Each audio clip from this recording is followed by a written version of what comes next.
तो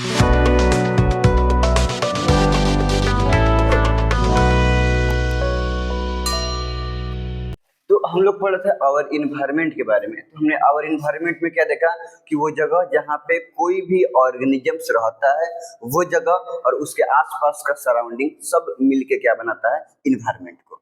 ठीक है, तो जनरली जो आमतौर पे हम लोग बोलते हैं कि वहाँ का इन्वायरमेंट अच्छा है, वहाँ का इन्वायरमेंट अच्छा नहीं है, तो मतलब हम उस जगह के और उस जगह के साथ साथ उसके आसपास के जगह के भी बारे में डिस्क्राइब करते हैं।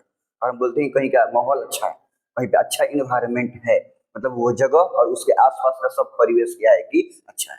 ठीक है, अब हम एक वर्ड में इसे बोल सकते हैं कि कोई भी ऑर्गेनिजम्स जहाँ पे रहता है, सरवाइव करता है, उसको हम बोलते हैं इकोसिस्टम। वैसे इको का मतलब होता है घर, समझ में आ रहा है ना, तो उसको क्या बोलते हैं हम लोग, घर, मतलब इकोसिस्टम। तो कोई भी जगह जहाँ पे कोई भी ऑर्गेनिजम्स रहता है, सब plants, animals, living, non living, सबके बारे में बात कर रहे हैं, एनीथिंग, कोई भी चीज जहाँ पे रहता है और सरवाइव के लिए, वहां पे रहने के लिए, एग्जिस्टेंस के लिए एक दूसरे से इंटरेक्ट करता है, तो वो जगह को, वो प्लेस को हम बोलेंगे कि वो चीज का, वो जगह इकोसिस्टम है।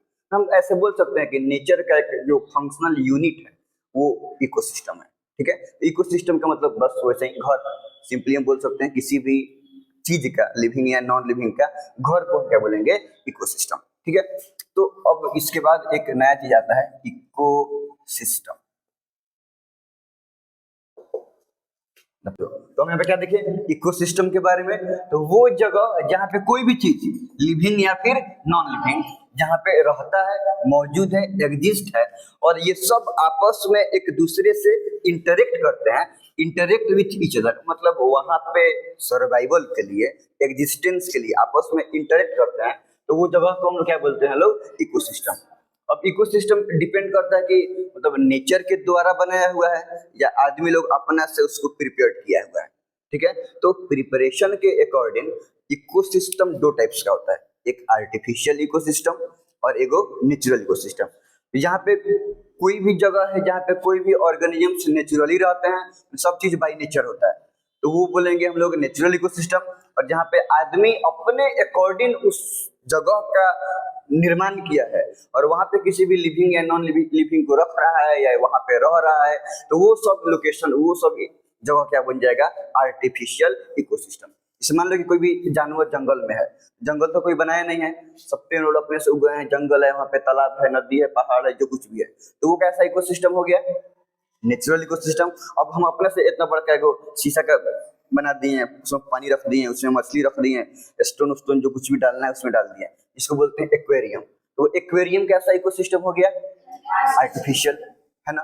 और जैसे कोई गार्डन है, तो गार्डन में डिफरेंट प्लांट हम अपने अकॉर्डिंग लगाए हैं, यहाँ पे आम का पेड़, वहाँ पे फूल, वहाँ पे फूल, वहाँ पे गेंदा का फूल, वहाँ पे गुलाब का फूल, जो कुछ भी हम लोग को लगाना है, तो हम अपने अकॉर्डिंग वहाँ पे ट्रीज को प्लांट किए हुए है कि नहीं है। अगर वहाँ पे कोई छोटा या बड़ा एनिमल्स रहता है, कोई ऑर्गेनिजम्स रहता है, तो ठीक है, तो वो जो गार्डन की बात करेंगे, तो गार्डन कौन सा इकोसिस्टम हो गया, आर्टिफिशियल। चिड़ियाघर की बात करेंगे, जूज के हर केज में वो जानवर रहेगा, वो केज में वो जानवर रहेगा, वहां पे वो चीज रहेगा, समझ में आ रहा है ना, तो वो चिड़ियाघर, वो कौन सा इकोसिस्टम हो गया, आर्टिफिशियल। जहां पे कोई भी ऑर्गेनिजम्स बिना मैनमेड इंटरफेरेंस के नेचुरली रह रहे हैं, तो वो हो गया नेचुरल इकोसिस्टम। ठीक है, और जहां पे ह्यूमन इंटरफेरेंस के द्वारा उनके अकॉर्डिंग कोई भी प्लांट्स एग्जिस्ट कर रहा है या कोई भी एनिमल्स वहां पे रह रहा है, सर्वाइव कर रहा है, तो वो कौन सा इकोसिस्टम कहलाएगा, आर्टिफिशियल इकोसिस्टम। यहां से हम लोग देख लोगे इकोसिस्टम दो टाइप का, कितने टाइप का, दो टाइप का, एक natural ecosystem, natural ecosystem, और दूसरा हो जाएगा हमारा आर्टिफिशियल।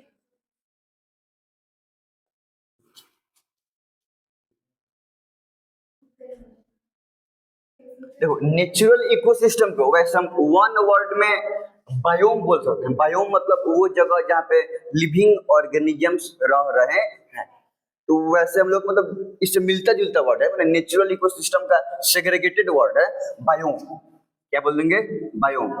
तो वैसे पूरे अर्थ पे तीन टाइप्स के बायोम होते हैं, मतलब बायोम को हम लोग तीन टाइप्स में डिवाइड किए हैं, मतलब ऐसा समझ लो नेचुरल इकोसिस्टम में जहाँ पे ऑर्गेनिजम्स रहता है उसको हम लोग तीन तरीका से क्लासिफाइड किए हुए हैं हम लोग। तो एक को बोलते हैं एक्वेटिक बायोम। समझ में आ रहा है हम कहाँ पे जा रहे हैं? वही तो बताए हैं कि जहाँ पे कोई भी लिविंग ऑर्गेनिजम्स नेचुरली रहते हैं, मतलब बायोम एक तरीका से नेचुरल इकोसिस्टम का सेग्रीगेटेड वर्ड है, रिलेटेड वर्ड है। आगे पढ़ेंगे, कंपोनेंट में पढ़ेंगे उसके बारे में। तो ये क्या हो गया हमारा एक्वेटिक बायो। समझ में आ रहा है ना? पानी में वो लिविंग बायो, बायो का मतलब क्या होता है? Living organisms. वो लिविंग ऑर्गेनिजम्स जो कहाँ पर रह रहे हैं? पानी में। उसको क्या कौन सा बायोम बोलेंगे? Aquatic biome. मतलब वो इकोसिस्टम जो वाटर से कंसिस्ट है, ठीक है, पानी से बना हुआ है। टेरेस्ट्रियल इकोसिस्टम जो जमीन पे रहता है। हाँ, तो टेरेस्ट्रियल इसको बोलेंगे बायोम, माने लिविंग ऑर्गेनिजम्स, माने वो इकोसिस्टम जो लैंड मास से, सॉइल से, लैंड मास से बना हुआ है, वो कौन सा हो गया? टेरेस्ट्रियल। और जो इन दोनों के बीच में उसको बोलते हैं लेंटिक, लेंटिक बायोम। देखो ना, समंदर के और मतलब जैसे नदी के, समंदर के या टेरेस्ट्रियल के बीच में उसे पाकियों की स्वैम्प एरिया, मर्सी एरिया बोलते हैं, स्वैम्प एरिया, जैसे कि डेल्टा रीजन वगैरह।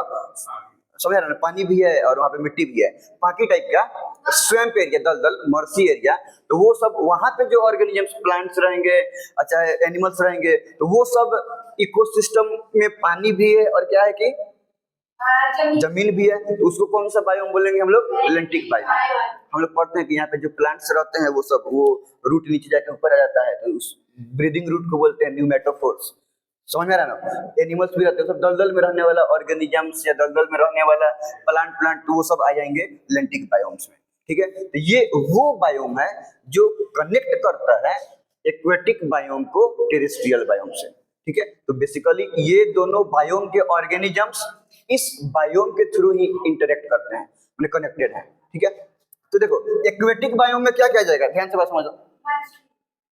ये तो एक्वेटिक बायोम ना है, तो एक्वेटिक बायोम में अगर हम इकोसिस्टम की बात करें तो कौन कौन सा इकोसिस्टम, ये तो बायोम तो मतलब पूरा इको, अगर हम पूरा नेचुरल इकोसिस्टम को ही ट्रांस मतलब क्लासिफाई कर दिए तीन मेजर ग्रुप में, और उसको बोले हैं हम लोग बायोम। तो ये बायोम सारा का सारा पानी से जो इकोसिस्टम बना है उसको हम बोलते हैं एक्वेटिक। कहीं का भी पहाड़ हो, डेजर्ट हो, प्लेन एरिया हो, कहीं भी प्लेट्यू हो, सारा का सारा जमीनी वाला इकोसिस्टम को हम क्या बोल दिए हैं? Terrestrial biome. दोनों के बीच में स्वैम्प एरिया है तो उसको हम लोग बोल दिए हैं लोग लेंटिक बायोम। तो अब ध्यान से देखो, एक्वेटिक बायोम में अगर इकोसिस्टम की बात करें तो रिवर इकोसिस्टम आ जाएगा, पॉन्ड इकोसिस्टम आ जाएगा, नहीं है क्या? समंदर में रहने वाला जो सी या ओशन में रहता है, समंदर, देखो अलग अलग बात है, समंदर में रहने वाला ऑर्गेनिजम्स अलग होता है क्योंकि वो सॉल्टी वाटर होता है, और वाटर में सॉल्ट का कंसंट्रेशन अलग होता है, तो उसके अकॉर्डिंग बॉडी, स्किन, बॉडी के अंदर का सर्कुलेशन, क्योंकि समंदर में प्रेशर सब चीज अलग अलग रहता है, तो उसके अकॉर्डिंग ये एक अलग इकोसिस्टम हो गया समंदर के। अगर तुम सोचो कि पानी में कोनो मछली है तो समंदर के ऑर्गेनिजम्स को निकाल के पॉन्ड में रख लो तो पॉन्ड में अच्छे से बिहेव नहीं कर पाएगा। समझ में आ रहा है ना? क्योंकि पॉन्ड के वाटर को बोलते हैं फ्रेश वाटर, मीठा पानी, फ्रेश वाटर। और पॉन्ड के कोई भी मछली को, चाहे पॉन्ड में रहने वाला कोई भी ऑर्गेनिजम्स को ले जाके समंदर में फेंक दे क्योंकि पानी ना है तो समंदर में पूरे रहता है खाना की, क्या चाहिए? पूरा पूरा पूरा ऊपर से लेकर नीचे तक सॉल्ट ना है, सॉल्टे ना मिला रहता है, होमोजेनियस सॉल्यूशन है, सब होमोजेनियस मिक्सचर है, तो ऊपर से लेकर नीचे तक पूरा क्या रहता है कि खड़ा रहता है। तो हम ये बोल रहे हैं कि समंदर में प्रेशर अलग होता है, डेप्थ के अकॉर्डिंग टेम्परेचर अलग होता है, बहुत हद तक ही सनलाइट जाता है, बहुत ज्यादा डीप में सनलाइट नहीं जाता है। सॉल्ट वाटर में सॉल्ट होने के चलते वाटर सॉल्ट का कंसंट्रेशन के अकॉर्डिंग बॉडी का बिहेवियर अलग होता है। समझ में आ रहा है ना? तो वो एक अलग इकोसिस्टम हो गया। तो उसको हम एक साथ में सी या ओशन को एक साथ बोल लेते हैं मरीन, खारा पानी, तो मरीन इकोसिस्टम, ठीक है। बात समझ में आ रहा है? तो ये सब एक्वेटिक बायोम में क्या आ जाएगा? River ecosystem, pond ecosystem, marine ecosystem, बाकी बहुत सारा चीज। अगर हम टेरेस्ट्रियल बायोम की बात करें तो टेरेस्ट्रियल में कौन कौन सा रीजन आ जाएगा? डेजर्ट वाला नहीं जाएगा, डेजर्ट में रहने वाला ऑर्गेनिजम्स अलग तरीके से बिहेव करेगा, नहीं करेगा क्या? और क्या हो जाएगा?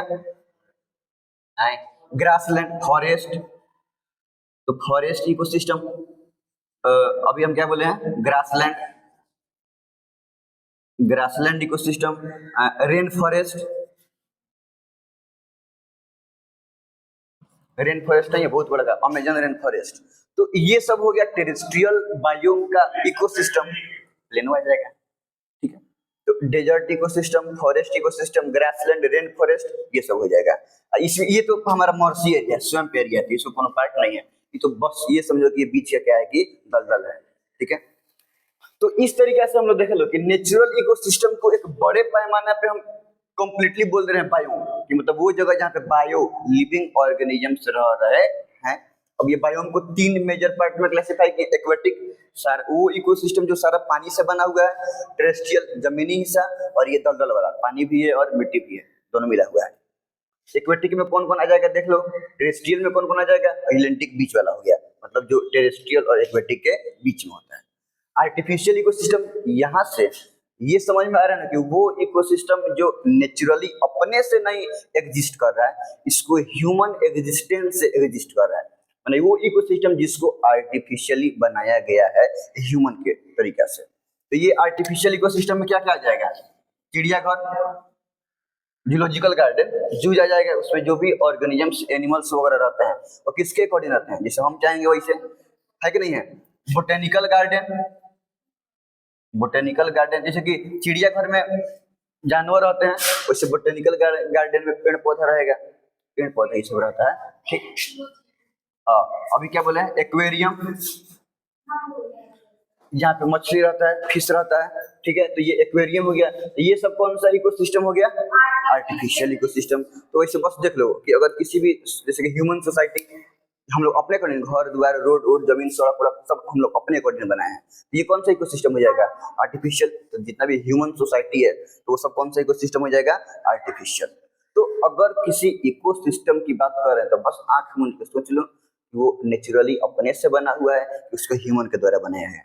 तो अगर नेचुरली अपने से बना है नेचुरल इकोसिस्टम, और अगर ह्यूमन इंटरफेरेंस से बना है, उसमें आदमी इधर उधर किया हुआ है, तो कौन सा इकोसिस्टम हो जाएगा, आर्टिफिशियल। मतलब नेचुरली उसमें ऑर्गेनिजम्स नहीं रह रहे हैं, तो वो हो गया आर्टिफिशियल इकोसिस्टम।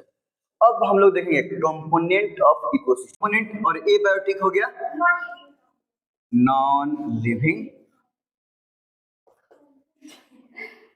कंपोनेंट्स। तो इकोसिस्टम में जितने भी लिविंग ऑर्गेनिजम्स हैं, तो वो सब लिविंग ऑर्गेनिजम्स को बोलेंगे कि वे इकोसिस्टम का बायोटिक कंपोनेंट है। और जितने भी नॉन लिविंग ऑर्गेनिजम्स हैं, एग्जांपल लेते हैं हम, तो वो सब ऑर्गेनिजम, जितने भी नॉन लिविंग थिंग्स हैं, तो वो सब थिंग्स को बोलेंगे कि वो इकोसिस्टम का एबायोटिक कंपोनेंट है। अब ऐसा नहीं है कि इकोसिस्टम में लिविंग ऑर्गेनिजम्स का काम है, नॉन लिविंग ऑर्गेनिजम्स का काम नहीं है। इकोसिस्टम को बनाए रखने में, एग्जिस्ट रखने में, दोनों इकोसिस्टम का इंपॉर्टेंस कंट्रीब्यूशन है। मतलब जितना इंपॉर्टेंट बायोटिक कंपोनेंट है उतना ही इंपॉर्टेंट एबायोटिक कंपोनेंट भी है, ठीक है। देखो इसे लिविंग ऑर्गेनिजम्स में क्या क्या रहेंगे, या तो प्लांट रहेगा, बोलो, नहीं तो एनिमल्स रहेगा, और नहीं तो माइक्रोब्स माने माइक्रो ऑर्गेनिजम्स रहेंगे, यही सब रहेगा ना। तो ये सब प्लांट्स, एनिमल्स, माइक्रोब्स इकोसिस्टम के बायोटिक कंपोनेंट हो गए। और नॉन लिविंग में क्या क्या रहता है, कुछ भी बोल सकता है, बाकी जितना भी नॉन लिविंग फैक्टर है, जिस फैक्टर के चलते वो इकोसिस्टम एग्जिस्ट कर रहा है और वो इकोसिस्टम का बायोटिक कंपोनेंट भी एग्जिस्ट कर रहे हैं, तो वो सब हो गया। हाँ, एयर हो जाएगा, वाटर हो जाएगा, लैंड जमीन हो जाएगा, वेदर मौसम भी है ना, टेम्परेचर वहां पे कितना टेम्परेचर है, और भी बहुत सारी चीज हम लोग इसमें क्या कर सकते हैं कि ऐड कर सकते हैं। ये सब वो कंपोनेंट हो गया जो लिविंग नहीं है, नॉन लिविंग है। तो ये हो गया इकोसिस्टम का एबायोटिक कंपोनेंट। और चूंकि ये सब लिविंग है तो ये सब इकोसिस्टम का होगा बायोटिक कंपोनेंट, ठीक है। अब बात समझो, इकोसिस्टम में जो लिविंग कंपोनेंट में प्लांट्स होते हैं उनको हम बोलते हैं प्रोड्यूसर। क्या बोलते हैं, प्रोड्यूसर्स। और जो एनिमल्स होते हैं उनको बोलते हैं कंज्यूमर, और माइक्रोब्स को बोलेंगे डिकम्पोजर। हालांकि हम ये नहीं बोल रहे कि सब का सब माइक्रोब्स डिकम्पोजर होते हैं, बहुत सारे माइक्रोब्स कंज्यूमर का भी जगह पर काम करते हैं। बहुत सारे बैक्टीरिया हैं जो फोटोसिंथेसिस करते हैं, ग्रीन बैक्टीरिया नहीं, तो बहुत सारे मतलब ग्रीन प्रोकैरियोट्स, ये सब। तो बहुत सारे इस माइक्रोब्स का तो अगर फीडिंग बिहेवियर की बात करें, है ना, न्यूट्रिशन की बात करें, तो वो ऑटोट्रोपिक्स में भी आते हैं, हेटरोट्रोपिक्स में भी आते हैं, ठीक है, डिकम्पोजर्स में तो आते ही हैं, नहीं। लेकिन अगर हम प्लांट की बात करें या एनिमल्स की बात करें, तो ये लोग डिकम्पोजर्स में नहीं आते हैं। तो माइक्रोब्स कहने का मतलब ये नहीं हुआ कि सब का सब माइक्रोब्स डिकम्पोजर ही है। बहुत सारे माइक्रोब्स प्लांट के जैसा प्रोड्यूसर भी है, बहुत सारे माइक्रोब्स एनिमल के जैसा कंज्यूमर्स भी है, और बहुत सारा माइक्रोब्स मोस्टली बैक्टीरिया, फंजाई, ये सब क्या है कि डिकम्पोजर है। इसलिए हम माइक्रोब्स को डिकम्पोजर में रखें, वरना माइक्रोब्स प्रोड्यूसर भी है, कंज्यूमर भी है और डिकम्पोजर्स भी है। तो प्रोड्यूसर क्या हुआ, जो प्रोड्यूस करता है, जो फूड को प्रोड्यूस करे, जो फूड को प्रिपेयर करता है बाकी सारे लिविंग कंपोनेंट के लिए, उनको बोलते हैं हम लोग प्रोड्यूसर्स। कंज्यूमर जो प्रोड्यूसर के द्वारा प्रिपेयर किया हुआ फूड को कंज्यूम करता है, खाता है, उसको हम क्या बोलते हैं, कंज्यूमर।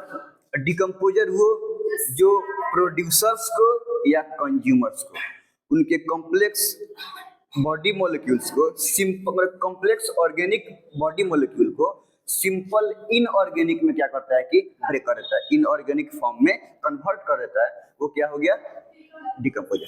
यही तो खूबसूरती है इन्वायरमेंट का, कि मतलब इन्वायरमेंट का इंपॉर्टेंस है कि ये कुछ इस तरीके से इस क्रोनोलॉजिकल पैटर्न में बना हुआ है कि लगभग most of the things are renewable.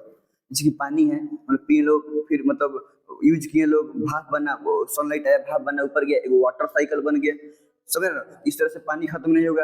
Air में भी ऐसा ही है, समझ में आ रहा है। इकोसिस्टम में भी ऐसी है, धरती में बहुत सारा इनऑर्गेनिक चीज है, अब वो इनऑर्गेनिक कंपाउंड्स प्लांट्स के द्वारा ऑब्जर्व किया गया, ठीक है। वो ऑब्जर्व करके प्लांट क्या किया कि उसको प्रिपेयर किया, फूड को बनाया, फूड को खाया, जो बच गया फूड जिसको स्टोर किया उसको एनिमल खाया, कंज्यूमर्स ने कंज्यूम किया, फिर वो मर गया तो डिकम्पोजर्स ने उस इनऑर्गेनिक न्यूट्रिएंट्स को वापस से धरती में भेज दिया, फिर उससे प्लांट उगेगा, तो फिर अब ये चीज क्या रहेगा कि चलता रहेगा। तो ये भी बहुत सिग्निफिकेंस इंपॉर्टेंस है किसी भी इन्वायरमेंट का, तो सब चीज को, इवन आगे हम लोग फूड चेन पढ़ेंगे, तो इस तरीका से प्रिपेयर किया हुआ है, इस पैटर्न में सब चीज को अरेंज किया हुआ है कि कहीं से बैलेंस क्या रहे, कि मेंटेन रहे, कोई भी चीज ऊपर नीचे ना रहे। लेकिन अब आ गया है उसमें इन्वायरमेंट के रूल में आदमी आ गया है ह्यूमन का रूल, और ह्यूमन का रूल रेगुलेशन क्या कर रहा है कि उसके नेचर के रूल को प्रॉब्लम कर रहा है, और उसके चलते नेचर में क्या हो रहा है कि बैलेंस गड़बड़ हो रहा है, ठीक है। खैर, तो प्रोड्यूसर्स के बारे में क्या क्या पढ़ेगा कि one who prepare food for all biotic component, देखो, जो producer, one who prepare food for all biotic components, जो सारा का सारा बायोटिक कंपोनेंट के लिए फूड प्रिपेयर करे, उसको हम क्या बोलते हैं, अपने लिए भी और सारा का सारा बायोटिक कंपोनेंट के लिए भी फूड प्रिपेयर करे, वो हो गया प्रोड्यूसर्स। और प्रोड्यूसर्स में क्या आ जाएगा, ग्रीन प्लांट्स आ जाएगा, कुछ बैक्टीरिया भी आ जाएंगे, हाँ, बहुत सारे बैक्टीरिया ऑटोट्रोपिक न्यूट्रिशन को फॉलो नहीं करते हैं। कंज्यूमर क्या आ जाएगा, वो जो प्रोड्यूसर्स को कंज्यूम करे, प्रोड्यूसर्स के द्वारा फूड को हम लोग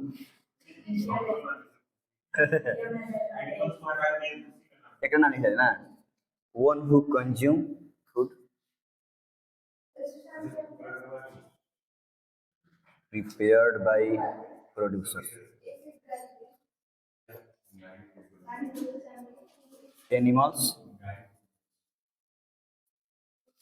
और डिकम्पोजर जो प्लांट या एनिमल्स के बॉडी के ऑर्गेनिक कंपाउंड को इन सिंपल इनऑर्गेनिक फॉर्म में, जब आदमी मर जाए, कोई भी प्लांट्स या एनिमल्स जब क्या होगी, मर जाए, तो धरती में उनके बॉडी के ऑर्गेनिक कॉम्प्लेक्स ऑर्गेनिक मॉलिक्यूल को कन्वर्ट कर देता है सिंपल इनऑर्गेनिक फॉर्म में, और चला जाता है धरती में। हम लोग नहीं खाते हैं उसको, प्लांट ऑब्जर्व करेगा, फिर से उसको ऑर्गेनिक फॉर्म में कन्वर्ट करेगा वापस से।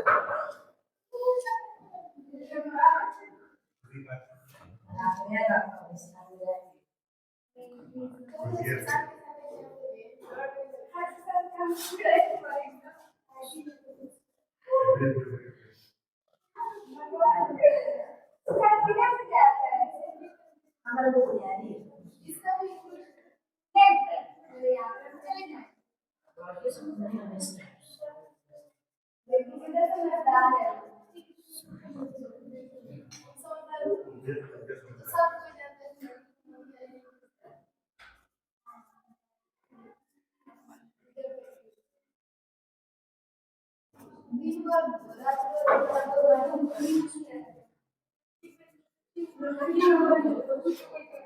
देखो, डिकम्पोजर्स, डिकम्पोजर्स क्या है?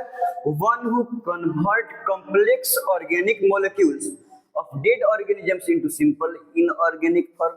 जो डेड ऑर्गेनिजम्स है, प्लांट हो चाहे एनिमल्स हो, उनके बॉडी के ऑर्गेनिक मॉलिक्यूल्स को, कॉम्प्लेक्स ऑर्गेनिक मॉलिक्यूल को इनऑर्गेनिक फॉर्म में कन्वर्ट करता है, उसको बोलते हैं हम लोग डिकम्पोजर्स।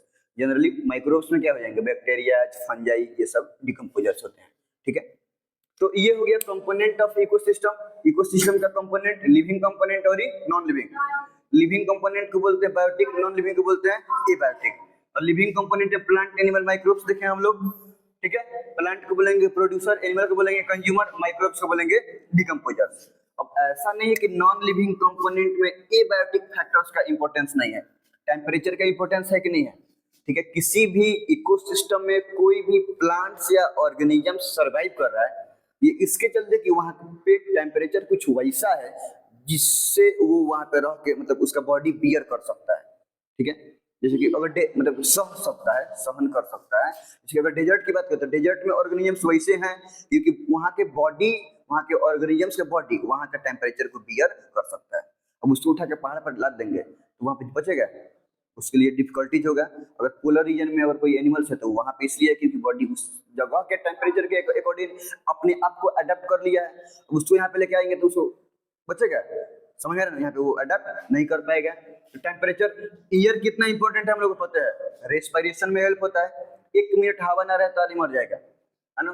वाटर भी उतना ही इंपॉर्टेंट है, एक दिन पानी नहीं मिले तो गड़बड़ा जाएगा, होगा कि नहीं होगा। जमीन रहने के लिए जितने भी टेरेस्ट्रियल ऑर्गेनिजम्स हैं ना, एक्वेटिक एनिमल के लिए तो कोई दिक्कत नहीं है, लेकिन जितना भी टेरेस्ट्रियल ऑर्गेनिजम्स है उनके लिए सबसे इंपॉर्टेंट चीज है, क्योंकि रहना है किस पे? धरती पे। वेदर, मौसम भी इंपॉर्टेंट है। ठीक है, स्टोन पत्थर उत्थर जितना भी सब चीज मिलता है वो सब किस कंपोनेंट में आ जाएगा? एबायोटिक। ठीक है, समझ में आ रहा है? देखो, फूड किसी भी इकोसिस्टम में ऑर्गेनिजम्स के फीडिंग बिहेवियर के सीरीज को बोलते हैं हम लोग फूड चेन। मतलब कैसे एक ऑर्गेनिजम से दूसरा खाता है, फीडिंग बिहेवियर। मतलब कैसा एक ऑर्गेनिजम से दूसरा खाता है, उसको कोई तीसरा खाएगा, उसको कोई चौथा खाएगा। समझ में आ रहा है? तो ये फीडिंग, किसी भी इकोसिस्टम में फीडिंग बिहेवियर के सीरीज को हम क्या बोलते हैं? Food chain. अब कोई इकोसिस्टम उठा लो, मान लो कि पानी वाला है, एक्वेटिक वाला है, एक्वेटिक में कुछ उठा लो। तो अगर एक्वेटिक की अगर हम बात करेंगे तो एक्वेटिक में सबसे पहले क्या रहेगा? प्लांट्स। बोलो, छोटे छोटे प्लांट रहेगा सब, जो पानी में रहता है, ऊपर या तो फ्लोट करे या बीच में रहे या कंप्लीटली सी बेड पर रहे, रिवर के बेड पर रहे। तो प्लांट्स को कौन सा खाएगा? कोई भी एक्वेटिक इंसेक्ट, इसको खाएगा। स्मॉल फिश, बोलो, इसको खाएगा। बिग फिश, और बिग फिश को आदमी पकड़ लिया तो उसको पकड़ के लेके आदमी खा लेगा, नहीं होगा। हालांकि आदमी एक्वेटिक इकोसिस्टम से बाहर का चीज, कोई दिक्कत नहीं है ना। मतलब इसको कोई पंछी उंची कहूँ बड़का बड़का सारा सोरस आता है सब ना, वो सब चूज मार के खा सकता है सब। खैर, तो ये अगर एक्वेटिक इकोसिस्टम की बात करें तो वहां पे कुछ इस टाइप का फीडिंग बिहेवियर चलता है कि नहीं चलता है? समझ में आ रहा है ना? तो अब ध्यान से बात समझो, यहीं के अगर हम बताएं आगे तो इतना तो समझ में आ रहा है कि ये प्लांट है, ये इसको ये खा रहा है, तो प्लांट इसमें किस चीज का रोल प्ले कर रहा है? हम लोग पढ़े थे लोग इकोसिस्टम में 3 चीज। तो ये प्लांट किसका रोल प्ले कर रहा है? प्रोड्यूसर का। तो ये हमारा क्या हो गया? प्रोड्यूसर। अच्छा, इस प्लांट्स को ये कंज्यूम कर रहा है तो ये क्या हो गया? तो ये हमारा हो गया कंज्यूमर। अच्छा, इसको ये कंज्यूम कर रहा है तो ये क्या हो गया? ये भी हो गया कंज्यूमर। अच्छा, इसको ये कंज्यूम कर रहा है तो ये भी क्या हो गया? कंज्यूमर। इसको ये कंज्यूम कर रहा है तो ये भी क्या हो गया? ठीक है, अब ध्यान से बात समझो। अब ये तो हो गया प्रोड्यूसर, ये क्या हो गया, प्रोड्यूसर, और ये सब क्या हो गए, कंज्यूमर्स। अब कंज्यूमर्स में ही आता है कि प्रोड्यूसर को जो पहले खाया है उसको हम बोलते हैं प्राइमरी कंज्यूमर। कंज्यूमर में ही कौन कंज्यूमर हो गया, क्योंकि ये डायरेक्टली इसको खा रहा है। जो कंज्यूमर डायरेक्टली किसी प्रोड्यूसर्स को खाता है उसको हम क्या बोलते हैं, प्राइमरी कंज्यूमर। और तुम लोग के लिए जनरल इंफॉर्मेशन के लिए बात बताते हैं कि जनरली प्राइमर कंज्यूमर्स ही होते हैं हमारा हर्बीवोरस, माने प्लांट ईटिंग एनिमल्स। हर्बीवोरस किसको बोलते हैं, प्लांट ईटिंग एनिमल्स को, इसी को ना बोलते हैं प्लांट ईटर्स। तो प्राइमरी कंज्यूमर्स ही क्या होते हैं, इन्वायरमेंट का हर्बीवोरस, क्योंकि ये तो डायरेक्टली प्रोड्यूसर्स को खा रहे हैं, मतलब प्लांट या प्लांट के प्रोडक्ट्स को खा रहे हैं, और उन्हीं को हम क्या बोलते हैं, हर्बीवोरस।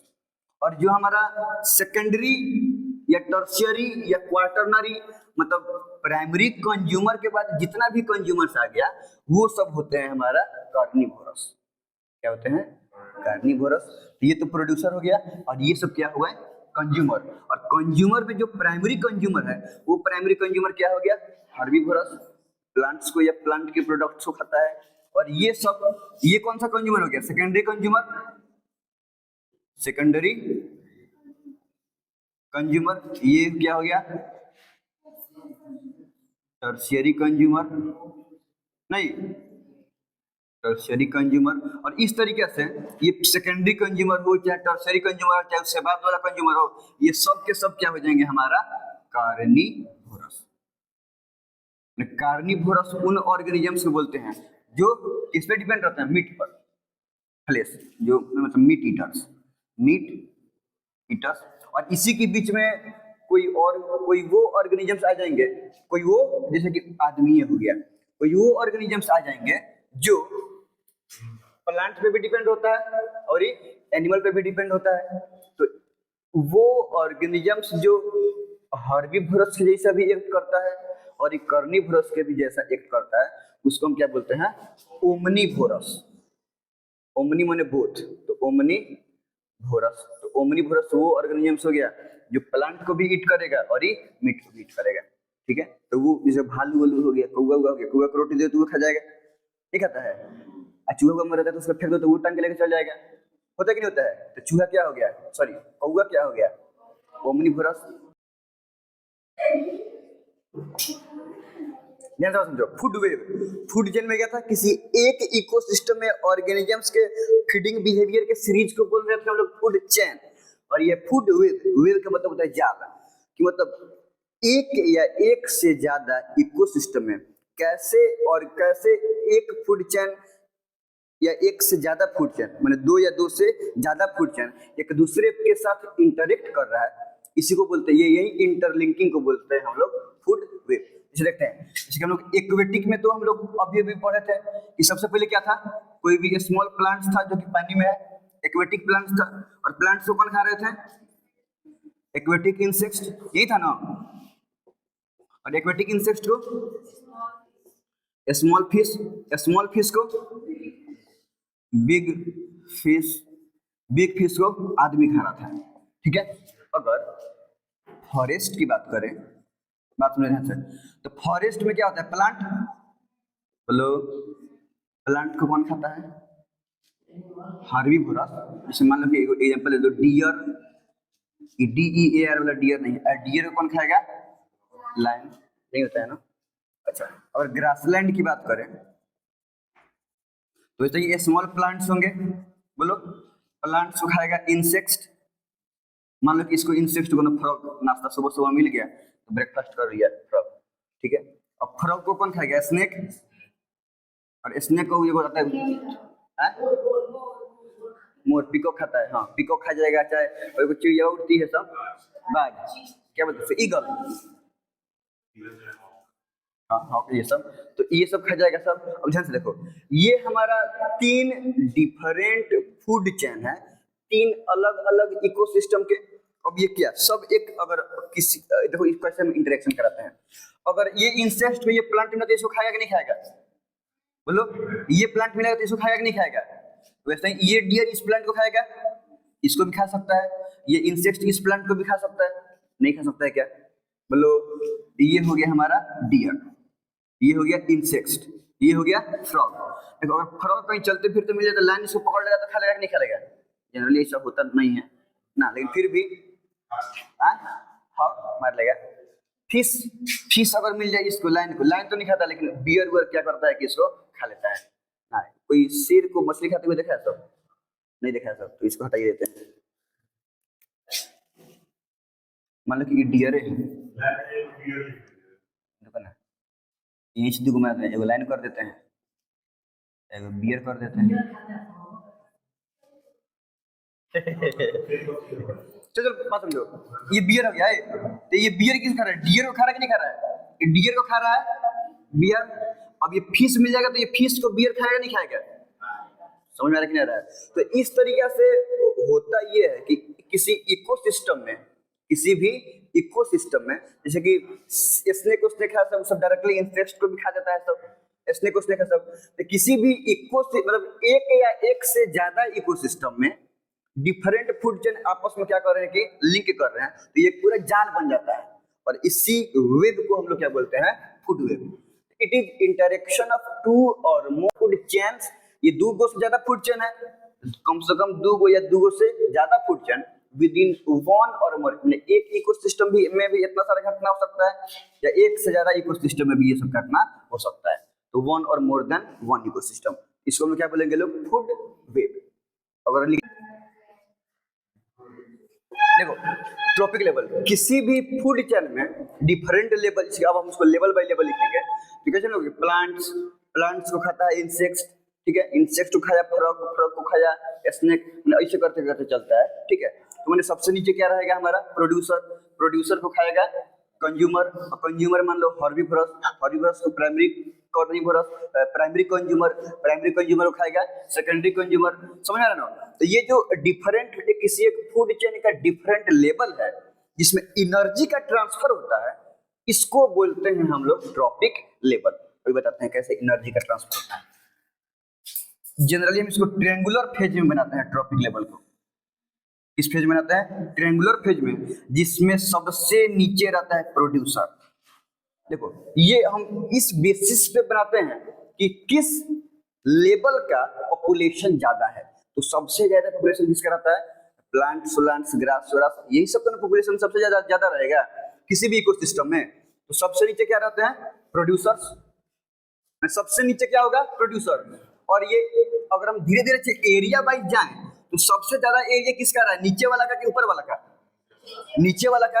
ये प्रोड्यूसर को नीचे इसलिए रखते हैं क्योंकि एरिया क्या है कि ज्यादा है, और ये एरिया इस हिसाब से रखा जाता है कि किस लेवल का पॉपुलेशन ज्यादा है, ठीक है। पूरा का पूरा पूरा इकोसिस्टम भरा हुआ है, पेड़ पौधा, ग्रीन ग्रास पूरा क्या हुआ है कि भरा हुआ है। तो सबसे ज्यादा पॉपुलेशन किसका है? प्रोड्यूसर्स का है। और प्रोड्यूसर्स में मान लो कि कोई भी चीज को ले लो, डियर, हिरन को ले लो, समझ रखना है, तो डियर ही ले लो। तो ये हो गया क्या हमारा? डियर, हिरन, बहुत सारे हिरन सब है, पूरे हिरन सब घूम रहा है सब, मैंने कितना भी ज्यादा घास उस प्लांट्स होगा, डियर उससे कम ना होगा। अब मान लो कि किसी भी जंगल में 200, 500, 200, 250, 300 क्या है कि हिरन है, डियर है, तो क्या शेर उतना होगा कि उससे कम होगा? 20 को, 25 को, 30 को, 10 को, 15 को, 20 को, इसी के समझ शेर होगा। तो डियर से कम क्या होगा? लायन। ये बात समझ में आ रहा है? तो इस तरीके से बात समझो। तो सबसे नीचे क्या होगा? प्रोड्यूसर, उसके ऊपर कंज्यूमर, कंज्यूमर में प्रोड्यूसर के जस्ट बाद वाला कंज्यूमर को बोलते हैं हम लोग हार्बीवोरस, हार्बीवोरस के जस्ट बाद वाला को बोलते हैं। तो ये एग्जांपल समझ में आया ना? तो जब प्रोड्यूसर लिख दिए हैं तो यहाँ पे क्या हो जाएगा? हार्बीवोरस। आपको दिक्कत नहीं है ना? हार्बीवोरस, और उसके ऊपर वाला क्या हो जाएगा? कार्निवोरस। कार्निवोरस में जो पहले कार्निवोरस आएगा उसको क्या बोलेंगे? प्राइमरी, प्राइमरी हार्बीवोरस था ना, तो ये हो जाएगा कार्निवोरस। कार्निवोरस को हम जस्ट अगर पहले क्या वाला तो प्राइमरी कंज्यूमर हम बोल सकते हैं, प्राइमरी कंज्यूमर्स, और प्राइमरी कंज्यूमर के बाद सेकेंडरी कंज्यूमर्स। तो ऐसे करके क्या होता है कि हमारा ट्रॉपिक लेवल चलता है, ठीक है। ध्यान से बात, ट्रॉपिक लेवल में इन्हें की लास्ट में जाके डिकम्पोजर्स को ऐड कर देना सब। ट्रॉपिक लेवल में डिकम्पोजर्स को कोनो स्थान नहीं मिला है, ठीक है, यहाँ तो कोई दिक्कत नहीं है ना। अब हमको देखना है कि ट्रॉपिक लेवल में कैसे step by step transfer of energy होता है। तो ये एक साइंटिफिक बात है, मतलब ऐसा नहीं कि ये बात हम बोल रहे हैं, ये साइंटिस्ट के द्वारा एक्सपेरिमेंटेड बात है। तो उसको बोलते हैं 10% लॉ। 10% लॉ, देखो ये लॉ के अकॉर्डिंग बोला ये जाता है कि जितने भी सन के एनर्जी अर्थ पे पड़ते हैं, क्या बोले हम, जितना भी सन के एनर्जी अर्थ पे पड़ता है तो वो टोटल एनर्जी का, जैसे मतलब हम यहाँ पे लिख रहे हैं सोलर एनर्जी, रेडिएंट एनर्जी, तो वो टोटल एनर्जी का, सुन रहे सब, 1% एनर्जी किसके पास, 1% एनर्जी को लेता है कौन, प्रोड्यूसर्स। इस जितने भी एनर्जी अर्थ पे पड़ता है सन का, उसके 1% एनर्जी को यूज करता है कौन, प्रोड्यूसर्स। अब ये प्रोड्यूसर्स क्या करता है कि वो 1% में जितना भी एनर्जी लिया है तो वो टोटल एनर्जी का 90% पार्ट उसके ग्रोथ में, डेवलपमेंट में, बॉडी हीट जब निकलता है तो उसमें क्या होता है, ये खत्म हो जाता है। सिर्फ 10% एनर्जी ही इसके अंदर में क्या होता है कि स्टोर होता है, 10% एनर्जी ही बचता है। तो अब अगर इस प्रोड्यूसर्स को कोई भी हर्बीवोरस खाएगा तो ये ना 10% एनर्जी को खाएगा, ये समझ में आ रहा है। अब ये हर्बीवोरस के अंदर में कितना एनर्जी आया, प्रोड्यूसर का 10%। अब वैसे ही इसमें भी है कि अब वो जितना 10% एनर्जी इसके अंदर में गया, उस 10% टोटल एनर्जी का, उस 10% टोटल एनर्जी का 90% पार्ट ग्रोथ, डेवलपमेंट और बॉडी हीट में निकल जाएगा, और बाकी इसके अंदर में बच कितना परसेंट जाएगा, 10%। और फिर अगर इसको कोई प्राइमरी कंज्यूमर खाएगा तो उसके अंदर में इसका 10% एनर्जी मिलेगा, कितना परसेंट, 10%। अब इसका 10% इसको मिलेगा। अब ये जितना लिया तो उसी तरह से इसके 90% एनर्जी खत्म हो जाएगा, और इसका 10% एनर्जी क्या होगा कि अगला वाला को मिलेगा। तो सबसे ज्यादा एनर्जी किसको मिल रहा है, प्रोड्यूसर को। अगर हम एनिमल्स की बात करें, कंज्यूमर की बात करें, तो क्वेश्चन पूछता है ऑप्शन में कि कौन सा कंज्यूमर को सबसे ज्यादा एनर्जी मिलता है, तो कौन सा कंज्यूमर को, हर्बीवोरस।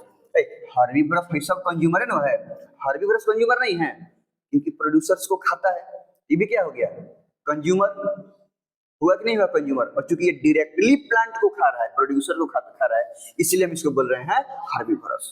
तो सबसे ज्यादा एनर्जी कंज्यूमर में किस कंज्यूमर को मिलता है, हर्बीवोरस को। प्राइमरी कंज्यूमर मत मार देना, क्योंकि हर्बीवोरस तो कंज्यूमर है ना, और हर्बीवोरस कंज्यूमर के बाद तब मिलेगा प्राइमरी कंज्यूमर को।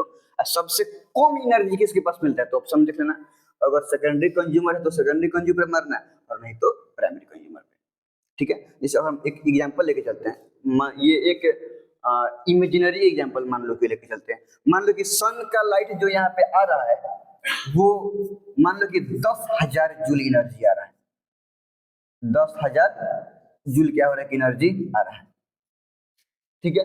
अब ये 10,000 जूल का इसके पास कितना कितना जाएगा, 1%। शुरू में कितना परसेंट है, 1%। तो इसका 1% करेंगे तो गुने 1/100 करेंगे तो कितना जूल एनर्जी गया इसके पास, 100 जूल। कितना एनर्जी गया, 10,000 को 1/100 करेंगे, 100 जूल बच रहे हैं ना, ठीक है। तो 100 जूल गया किसके पास है, 100 जूल एनर्जी किसको मिला, प्रोड्यूसर्स को। और प्रोड्यूसर्स को खाया कौन, हर्बीवोरस। तो अब इसका ये तो 1% हुआ ना, अब इसका कितना परसेंट एनर्जी मिलेगा, 10%। तो इसका 10% कितना हुआ, गुने 10/100 करेंगे तो 10 जूल। इसको कितना एनर्जी मिलेगा, 10 जूल। नहीं मिलेगा क्या। अब आगे देखते हैं, अब वैसे ही हर्बीवोरस को खाएगा कौन, प्राइमरी कंज्यूमर। इसको भी 30 का 10% मिलेगा, तो इसका 10% कितना हुआ, 1 जूल। इसको कितना मिलेगा, 1 जूल। अब इसको अगर ये खाया तो इसको कितना मिलेगा, इसका 10%, 0.1 जूल। समझ में आ रहा है। तो किस लेवल के चीज को हम खाएंगे तो हमको ज्यादा एनर्जी मिलेगा। तो यहाँ से क्या प्रोड्यूसर्स को, समझ में आ रहा है ना, तो प्रोड्यूसर्स को खाएंगे तो हमको कितना जूल एनर्जी मिलेगा, 100 जूल इसको मिल रहा है। मतलब आउट ऑफ, एक इमेजिनरी रेस्पेक्ट में बात कर रहे हैं कि आउट ऑफ 10,000 जूल अगर हम प्रोड्यूसर्स को खाएंगे तो 10 जूल एनर्जी मिलेगा, ठीक है। और अगर हम लोग हर्बीवोरस को खाएंगे सिर्फ कितना जूल एनर्जी मिल रहा है, 1 जूल, मतलब इससे 10 टाइम्स कम, ठीक है। तो वो स्टोर्ड एनर्जी के बारे में बात कर रहे हैं। तो कुछ तो इस तरीके से ट्रॉपिक लेवल पे क्या होता है, 10% लॉस से level by level energy transfer हो रहा है कि नहीं हो रहा है, इसको ई खा रहा है, इसको ई खा रहा है, इसको ई खा रहा है, ये फीडिंग सीरीज में एनर्जी का क्या हो रहा है कि ट्रांसफर हो रहा है। इसी को बोलते हैं हम लोग क्या, ट्रॉपिक लेवल। ठीक है, ओजोन लेयर, क्वेश्चन यहाँ से भी आता है, ओजोन लेयर। जनरली हम लोग को पता है कि ओजोन का मोलिकुलर फॉर्मूला क्या होता है, O3, और ये मोलिकुलर फॉर्मूला किसको क्या बोलते हैं हम लोग, ओजोन। ये भी ट्राई एटॉमिक ऑक्सीजन है। डाई एटॉमिक ऑक्सीजन को जस्ट ऑक्सीजन मोलिक्यूल, जिसको ऑक्सीजन गैस जो हम लोग रेस्पिरेशन के लिए यूज करते हैं, ये दूसरा चीज है। ये ट्राई एटॉमिक ऑक्सीजन मॉलिक्यूल हुआ, तो इसको बोलते हैं हम लोग O3 को क्या बोलते हैं हम लोग, ओजोन। ठीक है, तो ऐसा बोलते हैं कि अर्थ के चारों तरफ से ब्लैंकेट के तरह तरीके से ओजोन लेयर से अर्थ क्या है कि कवर्ड है। ओजोन लेयर से अर्थ क्या है कि कवर्ड है, और सन से जो हार्मफुल अल्ट्रावायलेट रेडिएशन आता है उसको ओजोन लेयर क्या करता है कि रिफ्लेक्ट कर देता है, तो उसको अर्थ एटमॉस्फेयर में आने नहीं देता है। क्योंकि मतलब ऐसा बोला जाता है कि वो जो अल्ट्रावायलेट रेज होता है, रेडिएशन सन का होता है, वो हम लोग को स्किन कैंसर करता है। ठीक है, इसलिए कैंसर करने वाले एजेंट को बोलते हैं कार्सिनोजेन। जैसे कि टोबैको हो गया, तो तंबाकू खाने से कैंसर होता है, टोबैको हो गया, वो ज्यादातर आदमी फ्रंट हो एक्सरे से, तो वहां से भी सेल्स प्रोलिफरेट कर सकते हैं। तो कैंसर में होता क्या है कि मतलब सेल्स का अनकंट्रोल्ड क्या होता है कि नंबर बढ़ता है, मतलब बहुत ही अनकंट्रोल्ड, बहुत स्पीड में, एकदम बहुत ज्यादा नंबर क्या होता है कि बढ़ने लगता है। तो कैंसर में यही होता है। ठीक है, तो ये जो एजेंट वो कैंसर होने मतलब कैंसर का कोज बनते हैं उनको बोलते हैं कार्सिनोजेन, जो कैंसर को स्टिमुलेट करते हैं, सेल को कैंसराइज होने के लिए, वो मतलब अनकंट्रोल्ड करने के लिए क्या बोलते हैं, रैपिड मल्टीप्लाई करने के लिए स्टिमुलेट करते हैं, उन सब एजेंट्स को बोलते हैं कार्सिनोजेन। तो ऐसा बोलते हैं कि वो सन का अल्ट्रावायलेट रेडिएशन भी कार्सिनोजेन है, वो स्किन सेल को स्टिमुलेट करता है, ये तो स्किन कैंसर वहां से हो सकता है। ठीक है, तो इस तरीके से वो क्या करता है कि ओजोन लेयर पूरा चारों तरफ है, अर्थ में चारों तरफ से ढका हुआ है किसी से, ओजोन लेयर से, और जब सन का अल्ट्रावायलेट रेडिएशन आता है तो इसे टकरा के रिफ्लेक्ट कर जाता है। अर्थ के एटमॉस्फेयर में वो अल्ट्रावायलेट रेडिएशन इंटर नहीं करता है। तो इस तरीके से ओजोन लेयर हम लोगों को स्किन कैंसर होने से क्या कर रहा है कि प्रोटेक्ट कर रहा है। ये ओजोन लेयर क्या हुआ, layer of O3 around the earth. बस देखो, नॉर्मली एटमॉस्फेयर में तो प्रेजेंट है हमारा ऑक्सीजन गैस, सुन रहा है सब, नॉर्मली ऑक्सीजन गैस क्या है कि प्रेजेंट है किस चीज में, एटमॉस्फेयर में। अब इस पे जब अल्ट्रावायलेट रेज पड़ता है, O2 पे जब अल्ट्रावायलेट रे पड़ता है तो ऑक्सीजन का दोनों एटम स्प्लिट कर जाता है, अलग अलग दो नेसेंट ऑक्सीजन बन जाता है, दो एटम अलग अलग क्या होता है कि बन जाता है ऑक्सीजन का एटम। ठीक है, और फिर दूसरा कोई ऑक्सीजन मॉलिक्यूल से ये ऑक्सीजन का एटम रिएक्शन करके क्या बन जाता है कि O3 बन जाता है, और यही O3 का पूरा लेयर क्या होता है कि एटमॉस्फेयर के ऊपर और चारों तरफ से भरा हुआ है। और ये ओजोन लेयर क्या कर रहा है कि हम लोगों को सन के हार्मफुल अल्ट्रावायलेट रेडिएशन से प्रोटेक्ट कर रहा है। ठीक है, तो मतलब ऐसा बाद में देखा गया कि ऐसा जब ये ओजोन लेयर कुछ ह्यूमन एक्टिविटी से, जैसे कि गाड़ी के व्हीकल से निकलने वाला वो जो गैस होता है उसमें सल्फर कंटेंट रहता है, नाइट्रोजन कंटेंट रहता है, तो वो सब गैस क्या कर रहा है कि ओजोन लेयर को डिप्लीट कर रहा है। पहले होता था कि 1986-87 से पहले जितना भी फ्रीज आता था तो कूलिंग एजेंट, तो वो सब फ्रीज में क्लोरोफ्लोरोकार्बन CFC यूज किया जाता था, और वो क्लोरोफ्लोरोकार्बन क्या करता था कि ऊपर जाके ये O3 को डिप्लीट करता था, माने ओजोन को खत्म करता था। फिर O3 को तोड़ देगा तो ऑक्सीजन मॉलिक्यूल हो जाएगा, तो जब ऑक्सीजन मॉलिक्यूल रिवर्स उल्टा, जब O3 को तोड़ देगा तो ऑक्सीजन मॉलिक्यूल हो जाएगा, तो अब तो O3 रहा नहीं, जब O3 रहा नहीं तो ओजोन का लेयर जहाँ पे खत्म कर दिया वहाँ पे ओजोन का लेयर हट गया। अब जब वहाँ अगर उस उधर से सनलाइट आएगा तो अंदर जा सकता है कि नहीं है। तो इस तरीके से वो देखा गया, कोई एक स्कीम था, यूनाइटेड नेशन UNEP थे sir, united nation environment programme, united nation environment देखो UNEP, united nation environment programme, ये सबसे पहले फॉरबिड किया कि क्या है कि जो सीएफसी से जो गैस निकल रहा है, जो सीएफसी निकल रहा है फ्री यूरिन से, वो गैस से क्या कर रहा है कि O3 को डिप्लीट कर रहा है। इस पे साइंटिफिक रिसर्च हुआ और तब बाद में पता चला कि हाँ ये बात क्या है कि सही है। तब से क्या किया गया कि एकदम कंपनीज को रेस्ट्रिक्ट कर दिया गया है कि आप लोग जो कुछ भी कूलिंग एजेंट, जो कुछ भी कूलिंग अप्लायंसेस बनाते हैं उसमें सीएफसी का यूज नहीं करना है। उसके बाद से जितना भी फ्रिज यूज ये सब बनने लगा उसमें सीएफसी का यूज नहीं होता है, क्योंकि ये क्या है कि ओजोन को जाके डिप्लीट कर देगा तो हो जाएगा। अच्छा, अब the accumulation of toxic chemicals in the body of living organisms through food chain called biological, food chain के द्वारा लिविंग ऑर्गेनिजम्स के बॉडी में टॉक्सिक केमिकल्स का एक्यूमुलेशन होना, स्टोर होना, क्या कहलाता है? Biological magnification. देखो होता कैसे है, तो कुछ केमिकल्स हम लोग तो पढ़ के लोग बायोडिग्रेडेबल, नॉन बायोडिग्रेडेबल, तो वैसे तो जो कुछ भी हम लोग खाना खाते हैं तो जो तो कंपोनेंट ऑफ फूड डाइजेस्ट कर गया वो तो स्मॉल इंटेस्टाइन से एब्जॉर्ब होकर ब्लड में चला जाएगा और फिर सेल में चला जाएगा, और जो डाइजेस्ट नहीं हुआ वो क्या हो जाएगा कि अनडाइजेस्टेड पाथ से, मतलब लार्ज इंटेस्टाइन से होते हुए अनडाइजेस्टेड मटेरियल बॉडी से बाहर डिफेकेशन के थ्रू बाहर निकल जाएगा, इजेक्शन हो जाएगा। यही होता है ना जनरली, बोलो। लेकिन कुछ वैसे भी टॉक्सिक होते हैं जो हमारे बॉडी में जाते हैं तो डाइजेस्ट भी नहीं होंगे, मतलब उनसे कोई हम लोग को न्यूट्रिएंट्स भी नहीं मिलेगा, और अनडाइजेस्टेड पाथ के थ्रू बॉडी से बाहर भी नहीं निकलेंगे, वो बॉडी में क्या होंगे कि स्टोर हो जाएंगे, बॉडी में रह जाएंगे, बॉडी में स्टोर हो जाएंगे। तो जैसे जैसे हम लोग खाना पीना खाते जाएंगे वैसे वैसे बॉडी से तो बाहर निकल नहीं रहा है, बॉडी में क्या हो रहा है? स्टोर हो रहा है। तो दिन प्रतिदिन store store store store store से बढ़ते जाएगा, एक्यूमुलेट होते जाएगा, समझ में आ रहा है ना? तो इसी प्रोसेस को बोलते हैं हम लोग बायोलॉजिकल मैग्निफिकेशन।